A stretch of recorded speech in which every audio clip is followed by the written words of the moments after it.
Welcome to treasure trove trails. முறுக்குனா யாருக்கு தான் பிடிக்காது? முறுக்குனா எல்லாருக்குமே பிடிக்கும், எல்லாரோட ஃபேவரெட்டுன்னு கூட நம்ம சொல்லலாம். அந்த முறுக்கு ஈஸியாக எப்படி செய்கிறதுன்னு தான் பார்க்க போகிறோம். அதுக்கு நான் ஒரு 300 கிராம் அளவுக்கு உளுந்தம் பருப்பு நான் எடுத்து வச்சுருக்கேன். நான் எடுத்துருக்கிறது எங்கள் நிலத்தில் விளைஞ்ச உளுந்தம் பருப்பு, அதனால் இது கொஞ்சம் தோலோடு இருக்குது. நீங்கள் வெள்ளை உளுந்து முழு உளுந்து எடுத்துக்கோங்க.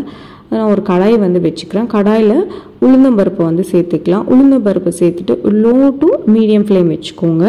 இப்போ அதை பொறுமையாக நல்லா வறுத்து எடுத்துக்கலாம். ஒரு 3-5 நிமிஷம் ஆகும் இது வறுக்கிறதுக்கு.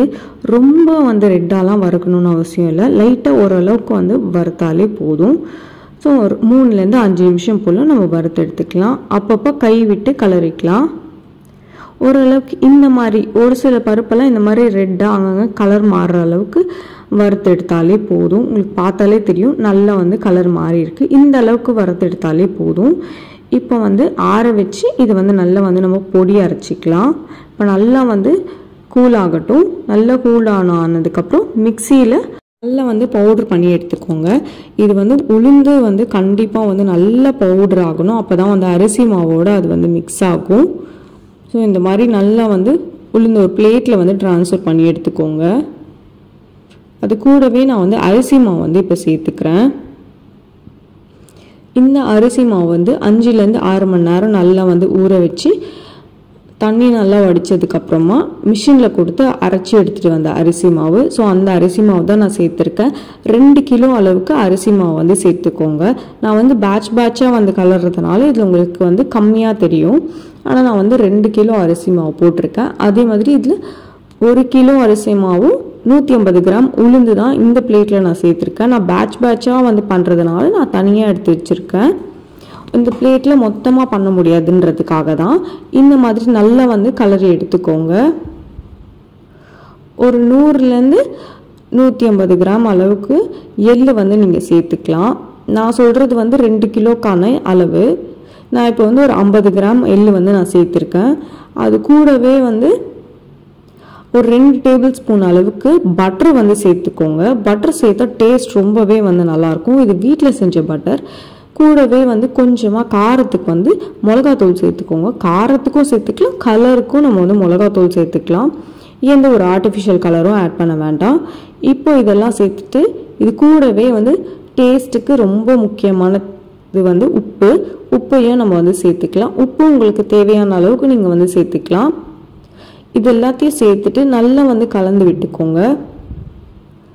எல்லாமே ஈவனாக மிக்ஸ் ஆகணும். ஈவனாக மிக்ஸ் ஆகிற அளவுக்கு நல்லா கலந்து விட்டுக்கோங்க. ஒரு இடத்துல உப்பு, ஒரு இடத்துல காரம் அந்த மாதிரி இருந்தாக்கா முறுக்கு சாப்பிட்றதுக்கு நல்லா இருக்காது. ஸோ நல்லா இந்த மாதிரி கலரி எடுத்துக்கோங்க. எல்லா இடத்துலையும் ஈவனாக இருக்கணும். கொஞ்சம் கொஞ்சமாக தண்ணி இந்த மாதிரி சேர்த்து பிசைஞ்சு எடுத்துக்கோங்க. கொஞ்சம் கொஞ்சமாக பேட்சாக தண்ணி சேர்த்துக்கோங்க. நிறைய தண்ணி சேர்த்திங்கனாலும் ரொம்ப தண்ணி ஆயிடும். அப்புறம் முறுக்கு முறுக்கு மாதிரி இருக்காது. ஸோ கொஞ்சம் கொஞ்சமாக இந்த மாதிரி தண்ணி சேர்த்து நல்லா மிக்ஸ் பண்ணி எடுத்துக்கோங்க. இந்த முறுக்கு ரெசிபி என்னோட மாமியார் தான் செய்கிறாங்க. இந்த மாதிரி ரெசிபிஸ் எல்லாமே எங்கள் மாமியார் ரொம்ப நல்லா செய்வாங்க.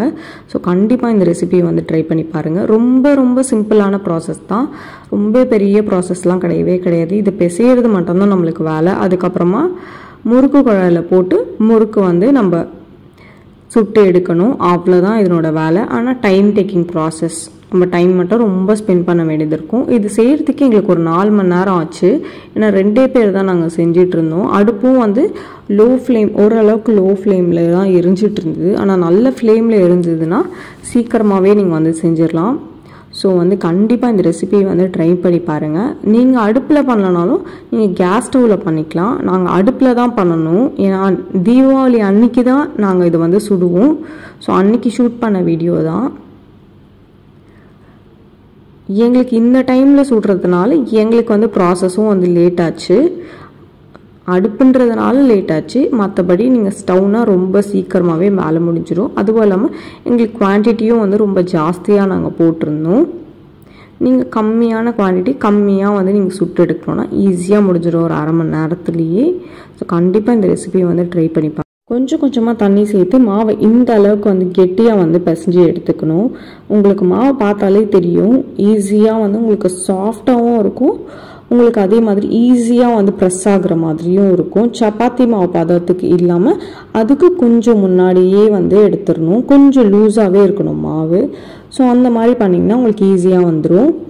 இப்போ நாங்கள் வந்து அடுப்பில் தான் நாங்கள் வந்து சுட போகிறோம் முறுக்கை. கீழே வந்து மணல் வந்து கொட்டியிருக்கும், மேலே வந்து அடுப்பு. இது வந்து ரெடிமேடாகவே உங்களுக்கு வந்து எல்லாம் இந்த சட்டிப்பானை கடையிலையுமே உங்களுக்கு கிடைக்கும். இந்த அடுப்பு வந்து நீங்கள் கேட்டிங்கன்னா அவங்க கொடுப்பாங்க. உங்களுக்கு தேவைப்பட்டால் இதை நீங்கள் சுடலாம். நாங்கள் வந்து இதில் தான் நாங்கள் சுட்டோம். நீங்கள் ஸ்டவ்லேயே கூட நீங்கள் வந்து முறுக்கை வந்து நீங்கள் சுட்டு எடுத்துக்கலாம். நீங்கள் ஸ்டவ்வில் சுட போகிறீங்கன்னா இந்த ப்ராசஸை வந்து நீங்கள் ஸ்கிப் பண்ணிக்கோங்க. ஏன்னா எங்களுக்கு இதுதான் வந்து பழக்கம். ட்ரெடிஷ்னலாக வந்து இதை பண்ணணும் அப்படின்றதுக்காக நாங்கள் இதை வந்து பண்ணியிருக்கோம். இயர்லி ஒன்ஸ் ஆர் ட்வைஸ் தான் இந்த மாதிரி வந்து ட்ரெடிஷ்னலாக வந்து குக் பண்ணுறது. ஸோ அதையும் வந்து என்ஜாய் பண்ணணும் அப்படின்றதுக்காக தான் நாங்கள் இதை வந்து ஃபாலோ பண்ணிகிட்ருக்கோம். இப்போ நெக்ஸ்ட் ஸ்டெப் வந்து அடுப்பை வந்து பற்ற வச்சுக்கலாம். அடுப்பு பற்ற வைக்கிறது ஒரு கலைனே சொல்லலாம். நிறைய பேருக்கு இது வந்து வராது. எனக்குமே ஆரம்பத்தில் ரொம்ப கஷ்டமாக இருந்தது. ஆனால் என்னோடய மாமியார் ரொம்ப அப்படியே நிமிஷத்தில் வந்து பற்ற வச்சுருவாங்க. ஃப்ளேமும் பயங்கரமாக எரியும். ஆனால் எனக்கு இது ரொம்பவே வந்து புதுசாக தான் இருந்தது ஆரம்பத்தில். கீழே வந்து நியூஸ் பேப்பர் போட்டுட்டு மேலே வந்து மெலிசான குச்சிங்க வச்சுட்டு அதுக்கும் மேலே கொஞ்சம் தடியாக இருக்க குச்சியும் வச்சுட்டு அப்புறமா நீங்கள் வந்து நெருப்பை வந்து பற்ற வச்சிங்கன்னா ஈஸியாகவே வந்து எரிஞ்சிரும். நான் உங்களுக்கு வீடியோவில் காட்டுறேன், நீங்கள் பாருங்கள். கண்டிப்பாக உங்களுக்கு வந்து இந்த ஆப்பர்ச்சுனிட்டி இருந்தால் கண்டிப்பாக வந்து ட்ரை பண்ணி பாருங்கள். இப்போ இதெல்லாம் யாருமே மோஸ்ட்டாக பண்ணுறது கிடையாது. ஈஸியாக வந்து ஸ்டவ்லேயே வந்து குக் பண்ணிடுறாங்க. ஸோ உங்களுக்கு முடிஞ்சால் இல்லை உங்களுக்கு அவ்வளோ டைம் இருந்து பொறுமை இருந்தால் இதை வந்து நீங்கள் வந்து ட்ரை பண்ணி பார்க்கலாம். ஸோ அடுப்பு வந்து பற்ற வச்சுட்டாங்க.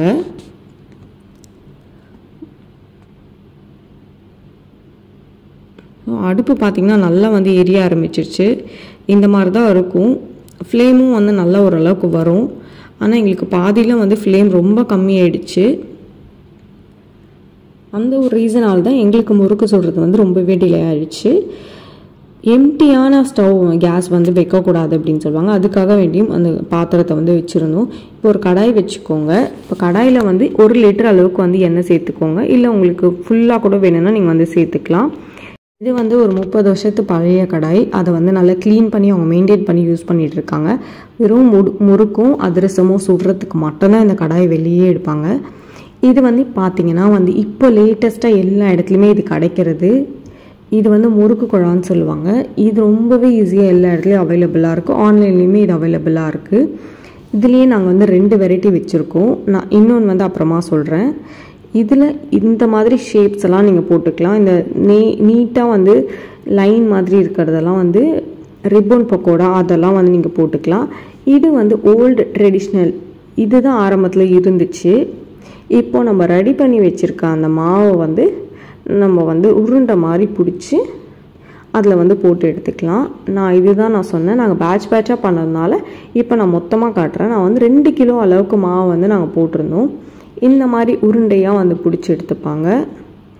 நீங்கள் அப்பப்போ வந்து தண்ணி தெளிச்சும் இல்லை தண்ணி கொஞ்சமாக சேர்த்துக்கிட்டு கூட இந்த மாதிரி உருண்டை மாதிரி பிடிச்சி எடுத்துப்பாங்க. அந்த பிடிச்ச உருண்டையை வந்து முறுக்கு குழாயில் வந்து போட்டுப்பாங்க. ஆனால் கீழே வந்து எந்த அச்சு வேணுமோ அந்த வச்சு வந்து வச்சுக்கோங்க. இந்த மாதிரி நீங்கள் போட்டுக்கிட்டிங்கன்னா உங்களுக்கு ஈஸியாக இருக்கும். அது ஃபுல்லாக வந்து வர அளவுக்கு நீங்கள் வந்து போட்டுக்கணும். உங்களுக்கு அது போட்டாலே தெரியும் எந்த அளவுக்கு அதில் வந்து போட முடியும் அப்படின்ட்டு. இப்போ மேலே வந்து முறுக்கு குழாய் வந்து மூடிக்கலாம். இது வெறும் டைம் மட்டும்தான் எடுக்கும். டைம் டேக்கிங் ப்ராசஸ் தான். ஆனால் கண்டிப்பாக இது வர்த்துனே நம்ம சொல்லலாம். முறுக்கு அவ்வளோ நல்லா இருந்தது. ரொம்ப டேஸ்டியாக ரொம்ப கிறிஸ்பியாக இருந்தது. ப்ளஸ் ஹோம்மேடுன்றதுனால நம்மளுக்கு எவ்வளோ சாப்பிட்டாலும் அது பிரச்சனையே கிடையாது. அண்ட் ரொம்ப சுத்தமான எண்ணெயில் தான் நம்ம சமைக்கிறோம். அண்ட் அரிசி மாவு உளுந்து இருக்கிறதுனால கண்டிப்பாக அது ஹெல்தி தான். கண்டிப்பாக இந்த ரெசிபியை வந்து நீங்கள் ட்ரை பண்ணி பாருங்கள். தீபாவளிக்கு இல்லைனாலும் எப்பயாச்சும் உங்களுக்கு ஃப்ரீ டைம் கிடைக்கும் போதும் இல்லை உங்களுக்கு முறுக்கு சாப்பிடணும் அப்படின்னு தோணும் போதெல்லாம் நீங்கள் பண்ணலாம் இதை. இப்போ ஒரு கரண்டியில் நான் வந்து எண்ணெய் தடவி வச்சுருக்கேன். கரண்டின்றதுனால இதை வந்து நீங்கள் யூஸ் பண்ணிக்கலாம். அப்படியே இதுலேயே முறுக்கு பிழிஞ்சிட்டு அப்படியே அதை வந்து நீங்கள் கடாயில் வந்து சேர்த்துக்கலாம். ஸோ உங்களுக்கு கையும் படாமல் இருக்கும், முறுக்கும் வந்து உடையாமல் வரும். இந்த மாதிரி நல்லா வந்து சுற்றிக்கோங்க. நல்லா ரவுண்ட் ஷேப்பில் நீங்கள் சுற்றினா மாவு வந்து ஈவனாக ஸ்ப்ரெட் ஆகும். அப்படி இல்லைன்னா நடுவுலேயே வந்து மாவு வந்து இருந்துச்சுன்னா உங்களுக்கு வந்து வேகிறதுக்கு வந்து லேட் ஆகும். சம்டைம்ஸ் வேகாமையும் போகலாம். இந்த மாதிரி கொஞ்சமாக வந்து போட்டுக்கோங்க. கொஞ்சமாக போட்டு எடுத்தாலே உங்களுக்கு தெரியும் அந்த மாவு வந்து மேலே வந்து பொங்கி வரும்போதே உங்களுக்கு வந்து தெரியும் ஓரளவுக்கு எண்ணெய் நல்லா சூடாயிடுச்சு. இனிமேல் முறுக்கு வந்து போடலான்ட்டு. இப்போ நம்ம புழிஞ்சு வச்சுருக்க மாவு வந்து எண்ணெயில் வந்து சேர்த்துக்கலாம். இந்த மாதிரி போட்ட உடனே மேலே வந்து அந்த முறுக்கு வரணும்.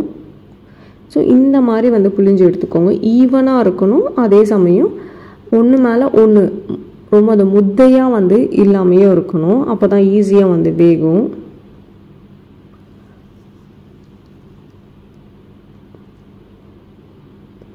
இது வந்து பார்க்க மேலே இப்படி தான் இருக்கும். ரொம்ப ஈஸியாக இருக்கும் ரொட்டேட் பண்ணுறதுக்கு. இந்த ட்ரெடிஷ்னல் ஓல்டன் ஸ்டைல் வந்து ரொம்ப வந்து அழுத்தி வந்து ப்ரெஸ் பண்ண வேண்டியதாக இருக்கும்.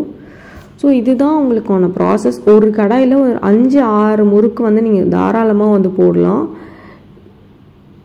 இந்த மாதிரி கொஞ்சம் டைம் எடுத்ததுக்கப்புறமா நீங்கள் திருப்பி வந்து போட்டுக்கலாம். இதே நம்மளை வந்து கேஸ் ஸ்டவ்வில் செய்கிறோன்னா ஒரு நிமிஷம் கூட ஆகாது நம்மளுக்கு அந்த ஃப்ளேமை வந்து ஏற்றி வைக்கிறதுக்கு. அதே வந்து நம்ம ட்ரெடிஷ்னல் ஸ்டைல் இந்த அடுப்பு அந்த மாதிரிலாம் யூஸ் பண்ணும்போது இந்த கட்டைங்களை ஃப்ரீக்வெண்ட்டாக வச்சுக்கிட்டே இருக்கணும். அந்த கட்டை எரி அந்த கட்டையை நம்ம தள்ளி விட்டுக்கிட்டே இருக்கணும். அதுவும் அந்த கட்டை வந்து லாஸ்ட்டில் இருந்தால் நல்லா ஃப்ளேம் விட்டு எரியாது, சென்ட்ரலில் இருக்கணும். ஸோ இதெல்லாம் கூட நம்ம இதுக்காக வந்து வாட்ச் பண்ணி தான் வந்து பர்ஃபெக்டாக வந்து பண்ணணும். அடுப்பு எரியறது வந்து ஒரு சும்மான ஒரு சாதாரண விஷயமே கிடையாது. ஒரு 2 to 3 minutes ஆனதுக்கப்புறமா இந்த மாதிரி வந்து திருப்பி போட்டுக்கலாம். நீங்கள் இதுக்கு நடுவில் வந்து ஃப்ளேம் குறைஞ்சதுனால இந்த மாதிரி ஊதுகோல்னு சொல்லுவாங்க. ஊதுகோல் விட்டு இந்த மாதிரி ஊதுனாக்கா ஃப்ளேம் நல்லா வந்து எரியும். கொஞ்சம் இந்த மாதிரி ஒரு 2 to 3 minutes ஆனதுக்கப்புறமா முறுக்கை வந்து நீங்கள் திருப்பி போட்டுக்கலாம். நீங்கள் கரண்டி வந்து யூஸ் பண்ணிக்கோங்க. இது வந்து எங்கள் மாமியாருக்கு வந்து பழக்கம் அப்படின்றதுனால இந்த கம்பி விட்டு அவங்க வந்து திருப்புவாங்க. இது வந்து ஒரு கம்ப்ளீட்டான வந்து ஒரு வில்லேஜ் ஸ்டைல் முறுக்கு தான். ஆனால் வந்து எல்லாருக்குமே இப்போ நம்ம கடையில் வந்து எப்படி கிடைக்குதோ அதே டேஸ்ட் தான் இருக்கும் நமக்கு. இது வந்து ட்ரெடிஷ்னல் மெத்தட். ஆல்ரெடி நான் உள்ளே வந்து அச்சு வந்து போட்டிருக்கேன். இப்போ அந்த மாவை வச்சு எப்படி வந்து பிழியணும்னு காட்டுறேன் பாருங்கள். மாவு வந்து சேர்த்துக்கலாம். இந்த மாவு வந்து இந்த மாதிரி உருட்டி இந்த மாதிரி வச்சாதான் உங்களுக்கு வந்து நடுவில் ஏர் பபிள்ஸ் ஃபார்ம் ஆகாமல் இருக்கும். இப்போது இதுக்குன்னு இருக்க அந்த மேலே அந்த செட்டை வந்து நம்ம போட்டுக்கலாம். இப்போ ப்ரெஸ் பண்ணால் வந்து முறுக்கு வந்து வெளியில் வருது. அதில் வந்து ஈஸியாக வந்து திருப்பிடலாம்.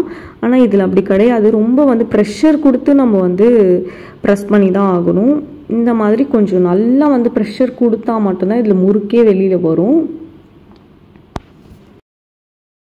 நீங்கள் வந்து சரியாக வந்து மாவை ஃபில் பண்ணலை அப்படின்னாக்கா அங்கங்கே ஒரு மாதிரி வந்து உடஞ்சி விழுகிற மாதிரி விழும். நான் வந்து சரியாக வந்து ப்ரெஸ் பண்ணலை மாவை, அதனால தான் முறுக்கு அந்த மாதிரி உடஞ்சி விழுது. மீன்வேல நம்ம முறுக்கு வந்து ரொம்ப சூப்பராகவே வந்து ரெடி ஆகிடுச்சு. இப்போ வந்து எண்ணெய் நல்லா வடித்து எடுத்துக்கலாம். இதை வந்து அன்னக்கூடையில் வந்து நாங்கள் வந்து போட்டு எடுத்துக்கிறோம். முறுக்கோட டேஸ்ட் ரொம்பவே நல்லாயிருக்கு. கண்டிப்பாக இந்த ரெசிபியை வந்து ட்ரை பண்ணி பாருங்கள். உங்களுக்கு இந்த வீடியோ பிடிச்சிருந்தா சேனலுக்கு சப்ஸ்கிரைப் பண்ணுங்கள். தேங்க்ஸ் ஃபார் வாட்சிங் அண்ட் கீப் சப்போர்ட்டிங். அனைவருக்கும் இனிய தீபாவளி நல்வாழ்த்துக்கள். Have a safe Deepavali.